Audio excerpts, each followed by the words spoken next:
প্রিয় দর্শক, আসসালামু আলাইকুম।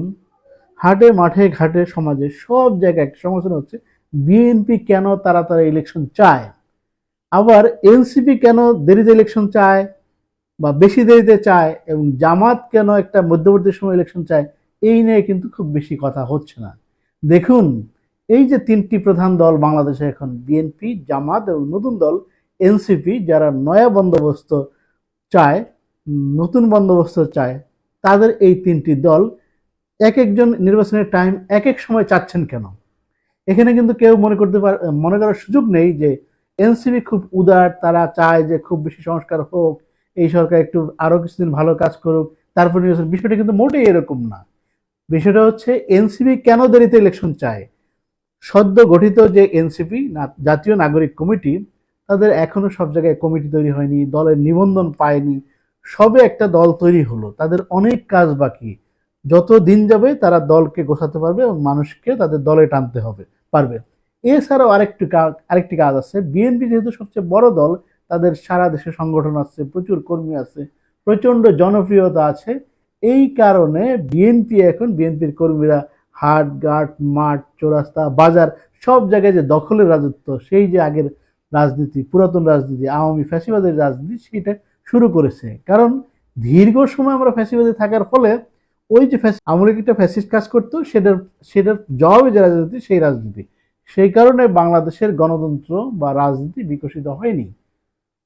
যেটার ফলস্বরূপ বিএনপির যত কর্মীরা আছে, বেশিরভাগ কর্মীরাই তারা আসলে অনেকভাবেই প্রভাব বিস্তার করতে চাচ্ছেন এবং অনেক ক্ষেত্রে বল প্রয়োগ করতেছেন, শারীরিক উত্তেজনা দেখাচ্ছেন এবং মানুষের মধ্যে ভয়ভীতি তৈরি করছেন। ফলে এই যে 2025 সালে এসে একদম অবাধ তথ্য প্রবাহের যুগ এবং গুজব ছড়ানোর সুযোগ আছে, এবং সামাজিক যোগাযোগ মাধ্যমের কল্যাণে এইসব মানুষ সারা দেশব্যাপী জেনে যাচ্ছে এই ঘটনাগুলো। ফলে যেটা হচ্ছে, ধীরে ধীরে সময় যাচ্ছে আর বিএনপির জনপ্রিয়তা একটু কমে যাচ্ছে বা ঝুঁকিতে পড়ে যাচ্ছে।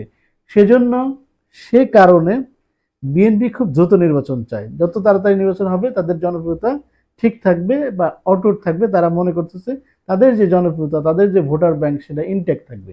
সেই জন্য তারা দ্রুত নির্বাচন চায়, আর নির্বাচন হলেই তো তারা সরকার গঠন করবে। যেহেতু রাজনৈতিক দল, যারা রাজনীতি করেন, রাজনৈতিক দল সবার উদ্দেশ্য থাকে হচ্ছে ক্ষমতায় যাওয়া। সুতরাং বিএনপির যে এই সিদ্ধান্ত যে তাড়াতাড়ি নির্বাচন চাওয়াটা কিন্তু ভুল না। তাদের এইটা যথেষ্ট যুক্তি আছে এবং প্রয়োজন আছে, তাদের দলের জন্য খুবই ভালো। আবার জামাত কিছুটা দেরিতে নির্বাচন চায়, মাঝামাঝি সময় নির্বাচন চায়। সেটার কারণ হচ্ছে, জামাতের মোটামুটি সংগঠিত আছে এবং জামাত বিভিন্ন ভালো কাজ করে মানুষের মন জয় করার চেষ্টা করছে এবং প্রচুর শোডাউন করা শুরু করেছে। ফলে যেটা হচ্ছে, জামাতের জনপ্রিয়তা কিন্তু আগের তুলনায় অনেক বেড়েছে এবং তারা নির্বাচনে একটা শক্ত প্রতিদ্বন্দ্বিতা করবে। দিন যত যাবে জামাত তত ভালো করবে। সে কারণে তারা একটু দেরিতে নির্বাচন চায়। এবং সর্বশেষ এনসিপি হচ্ছে, তারা আরো বেশি দেরিতে নির্বাচন চায়। কারণ হচ্ছে, তাদের দলটাকে পুনর্গঠন করা, শক্তিশালী করা। একটা নতুন দল জন্ম হওয়ার পরে ধীরে ধীরে যখন বড় হবে, তখন তাদের নির্বাচন করলে খুবই সুবিধা হয়। তাদের প্রার্থী বাছাই করা, নতুন প্রার্থীকে তারা যেহেতু এনসিপি যেহেতু 300 আসনের প্রার্থী দিতে চায়, তাদের কিন্তু এখন ওইরকম উপর লেভেলের কয়েকজন নেতা ছাড়া ওইরকম নেতা নেই। সো তাদের কিন্তু ঠিক করতে হবে তাদের প্রার্থী কে কে কোন জায়গায় নির্বাচন করবে। সেজন্য তাদের একটু সময় লাগবেই। এবং তারা এখন পর্যন্ত তাদের দলের গঠনতন্ত্র করতে পারেনি। প্রচুর কাজ করতে, তাদের অফিসে দিন রাত কাজ হচ্ছে এসব নিয়ে, এবং নিবন্ধনের জন্য আমি জানি যেসব কাজ হচ্ছে।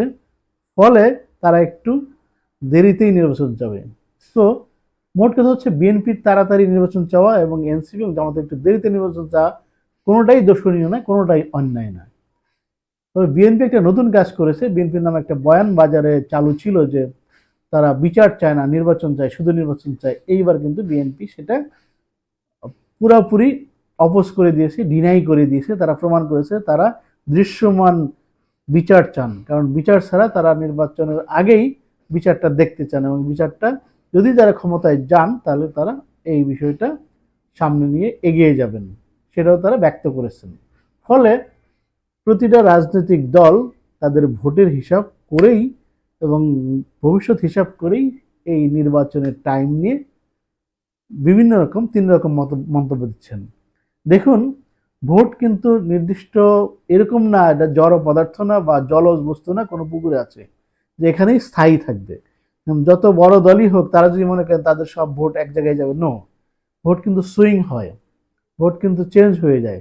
আমার ধারণা যে আগামী নির্বাচনে অনেক বড় দলের জন্য অনেক বড় চমক অপেক্ষা করবে তারা যদি জনগণের ভাষা, মানুষের ভাষা বুঝতে না পারেন, এবং ওই যে আবার পুরনো বন্দোবস্ত যে আগের পরিচিত মাঠ, সেই অন্যায়, অবিচার, অত্যাচার, দুঃশাসন থেকে যদি তারা নিজেদের সংস্কার না করতে পারেন তাহলে কিন্তু মানুষজন তাদেরকে বড় একটা ম্যাজিক উপহার দিতে পারে। এবং অপরদিকে এনসিপির জন্য একটা বড় সুযোগ রয়েছে, তারা যেমন জুলাই রেভলিউশনে যে একটা ম্যাজিক দিয়েছিল, সব মানুষকে একত্রিত করে ফেলেছিল, তারা তাদের আদর্শ দিয়ে, নতুন বন্দোবস্ত দিয়ে, নতুন বয়ান দিয়ে সেরকম একটা ম্যাজিক তৈরি করে তার জনসমর্থন তাদের দিকে নিতে পারে, এই পসিবিলিটিও কিন্তু রয়েছে। সো সামনে নির্বাচন হবে খুবই ক্রুশিয়াল এবং খুবই গুরুত্বপূর্ণ, তাৎপর্যপূর্ণ, এবং 2025-এ বা 26-এ যদি নির্বাচন হয়, এইটা বাংলাদেশের জাতীয় ইতিহাসে, বাঙালি জাতির ইতিহাসে, বাংলাদেশের মানুষের ইতিহাসে বিরাট একটা পরিবর্তন সাধন করবে এবং দীর্ঘদিন মানুষ এটাকে মনে রাখবে এবং উদযাপন করার সুযোগ পাবে। ধন্যবাদ সবাইকে।